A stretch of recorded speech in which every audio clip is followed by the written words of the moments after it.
India New Zealand മൂന്നാം ഏകദിനം ഇന്ന് ഉച്ചയ്ക്ക് 1:30 ഇൻഡോറിലാണ് മത്സരം. ഇന്ന് ജയിക്കുന്നവർക്ക് പരമ്പര സ്വന്തമാക്കാം. ചരിത്രത്തിൽ ഇന്നേ വരെ ഇന്ത്യ സ്വന്തം നാട്ടിൽ ന്യൂസിലാൻഡിനോട് ഏകദിന പരമ്പര കൈവിട്ടിട്ടില്ല. കളിച്ച 7 മത്സരങ്ങളും ജയിച്ച ഇൻഡോർ ഹോൾക്കർ സ്റ്റേഡിയത്തെ ഭാഗ്യഗ്രൗണ്ടെന്നും വിശേഷിപ്പിക്കാം.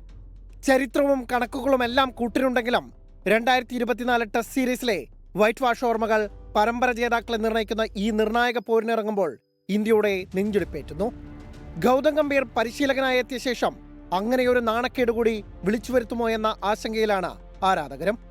ഒന്നാം മത്സരം ഇന്ത്യ 4 വിക്കറ്റിന് ജയിച്ചപ്പോൾ രണ്ടാം കളിയിൽ 7 വിക്കറ്റ് ജയത്തോടെ കിവീസ് തിരിച്ചടിക്കുകയായിരുന്നു. ബാറ്റർമാരുടെ ഫോം ഔട്ടും മൂർച്ചയില്ലാത്ത ബൌളിംഗ് നിരയും തുടങ്ങി ടീമിന്റെ പ്രശ്നങ്ങൾ ഏറെ. രോഹിത് ശർമ്മയ്ക്ക് 2 മത്സരങ്ങളിലും മികച്ച തുടക്കം മുതലാക്കാനായില്ല. എക്കാലത്തെയും മികച്ച ഓൾറൗണ്ടർമാരിൽ ഒരാളായ രവീന്ദ്ര ജഡേജ പ്രതാപത്തിന്റെ നിഴൽ മാത്രം. അർഷ്ദീപ് സിംഗിനെ ബെഞ്ചിലിരുത്തി പ്രസിദ്ധ് കൃഷ്ണയെ ഇനിയും ടീമിലെടുക്കുന്നതിന്റെ ലോജിക്ക് എന്താണെന്ന് ആർക്കും മനസ്സിലാകുന്നില്ല. വിരാട് കോഹ്ലിയുടെയും ക്യാപ്റ്റൻ ശുഭ്മാൻ ഗില്ലിന്റെയും സ്ഥിരതയിലാണ് പ്രതീക്ഷ. ഇവിടെ കളിച്ച 2 മത്സരങ്ങളിലും സെഞ്ചുറി നേടിയ ഗിൽ മറ്റൊരു ഗംഭീര ഇന്നിംഗ്സിലൂടെ ക്യാപ്റ്റനായതിനു ശേഷമുള്ള ആദ്യ ഏകദിന കിരീടം നേടുമെന്ന് കരുതാം.